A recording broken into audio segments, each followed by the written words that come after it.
It's the end of the day with Ray. Hello, my friends. On this Wednesday morning, I thought it'd be a good day to share what one of the end of the day with Ray fans sent me. A fictitious real estate company out there in California sent me a proposal.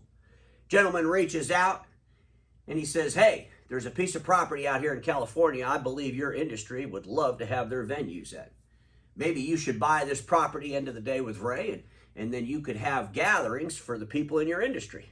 I'm thinking to myself, well, that's kind of interesting. And this fictitious real estate agent went on to say that he's been watching the end of the day with Ray for a long time, and he kind of has the mindset of the industry down pat.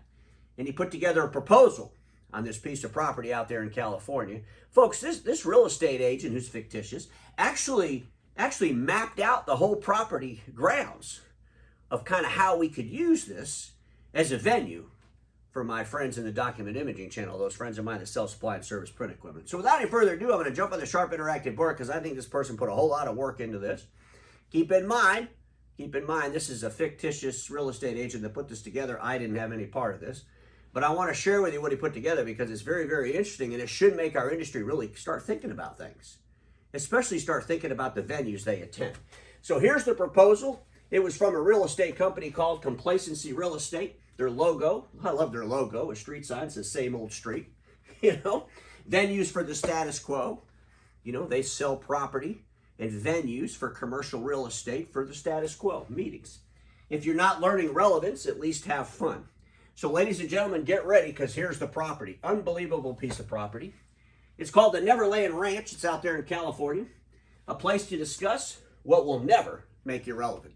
A place to discuss what will never make you relevant. He's mapped this whole thing out here, so I got to get on the Sharp Interactive board. I got my magic pen in my hand. And folks, we gotta go through this a little bit because there's some really, really, really interesting things that this gentleman's put together for the Neverland Ranch. I want to start over here on the left. You'll notice over here on the left, we have the Field of Fear. That's where executives bury their head in the sand. I mean, this is unbelievable, isn't it? Executives can show up, they can run right to the Field of Fear, bury their head in the sand, and hope that, nothing happens to them while their head's in the sand. Look at this, folks. We got Memory Field over here. And Memory Field, well, that's sponsored by our good friends over at the MPSA. This is, like I said, the fictitious real estate agent just wants to make these suggestions. But the MPSA, look at that booth right there in the Memory Field lawn. It looks great. It's easier to focus on memories than any kind of reality. You could go in the MPSA booth and, oh, look at this. They got the Managed Print Certified. That's that award they took out of the trash from CompTIA. Promptly on display there in the booth. This is really amazing stuff. Over here in the back of the facility, they have Fire of Facts. It's like a big bonfire. That's where the guests can all gather around and burn all the facts. Let's burn all the facts so when we're all getting together, we don't have to talk about the facts. We can just talk about all the nonsense that doesn't really make us better. Look at over here. We got the Executive Summit Playground. Folks, this looks like a fun place. Over here we got Media Meadow. Media Meadow. That's the place where all the media and analysts get together and play badminton. They just bat the same story back and forth. It's kind of a copy and paste reality, right? Hey, you got the story. No, I got it. No, you got it. Same story, just batted back and forth by the analysts. We got the MerryGoRound. Folks, have you ever listened to like our friends maybe over at Rico or Konica, just pick an OEM, and they're talking about their digital transformation program? And they just go on and on and on with all these buzzwords. Our digital transformation program is going to make the customer feel so much better in a digital landscape as we bring these customers from an analog to a digital landscape. Everything's going to be so fantastic. These coffee will taste better. And by the time they're done explaining what this is, you're just scratching your head saying to yourself, what in the hell do they do? Kind of goes round and round, merry-go-round. Look at over here, folks. This is really, really interesting. So I got to point some things out here. So we have a train. This particular train is called the Consortium train, a train to nowhere. But here's something really, really interesting. So here we got our train to nowhere, the Consortium train to nowhere. But in the garage here is a vendor. And folks, I don't know if you could see this or not, but the vendors, it's a Great America booth. There's our friends from Great America inside the garage, which is really like the depot for people to get on the train. A train to nowhere. I can't imagine that Great America would really want to sponsor a train to nowhere, but you never know. But I'm sure that this fictitious real estate agent that put all this together, you know, he sees Great America. They go to a lot of venues. I mean, you know, I'm sure Great America gets together and says, well, is this going to be a worthwhile venue? Ah, it doesn't really matter. Let's just go and have some fun. So that's probably pretty accurate. Looks pretty interesting. Anyway, folks, down here we got the pasture of least resistance. Pasture of least resistance. These folks, look at them all on the lawn here.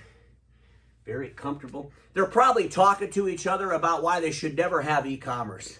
Oh, no, don't listen to, you know, Norm McConaughey over there at MPS Toolbox. Oh, yeah, that guy's crazy. I mean, if you listen to him, we won't have any salespeople. If you listen to him, we'll be making money in the middle of the night. We don't want to be doing that. We only want to make money if our salespeople are bothering people. That's the best way to make money in our world. So they're talking about stuff in the pasture of least resistance, grazing on status quo. But folks, I had to add something to this picture that I got from the fictitious real estate agent. And what I added was this down here. It's called a bust to relevance, because I'm sure that the friends I know, if they showed up to a place like this, they'd be screaming, where the hell's the bust to relevance? Folks, we got one out front. It's ready to go. It's ready to run down that dirt road and get the hell out of there. Ladies and gentlemen, let me wrap up today's video real quick. I want to show you all a slide I put together because I think this explains everything. The alignment between yesterday and tomorrow will cause stress today. Think about this, folks. You're in a tug of war.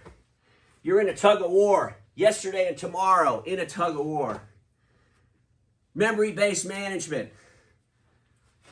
Having a tug of war with those that use their imagination to think about the future. But think about this, ladies and gentlemen. You got the yesterday people, okay? You got the status quo yesterday people. Appeasers. They apologize for everything. They can't even tell you about something that's going to happen in the future without first setting it all up, throwing you all these cushion statements and apologizing that the future is going to destroy their status quo. It's totally insane. Insecure leadership. Not sure where their place is in the future. They love to be in there, in that yesterday world. Let's manage by our memories. Completely unimaginative. And these folks, they're trying to pull over into that status quo world of yesterday. Boldness. People with imaginative thinking. People that are unapologetic to status quo. Boy, that almost sounds like a terrible word for some of my friends in the Document Imaging channel. Unapologetic. No. People that are driving toward the future, people with boldness, people with imagination, they don't apologize. They don't apologize for trying to help people deliver the future to the present. Well, ladies and gentlemen, I hope you enjoyed the proposal from the fictitious real estate company out there in California. I think the guy might be spot on. Might have to look at investing in that piece of property. Folks, everybody watching me knows this. Status quo is the killer of all that'll be invented. Don't get stuck in status quo, and I'll see you all tomorrow.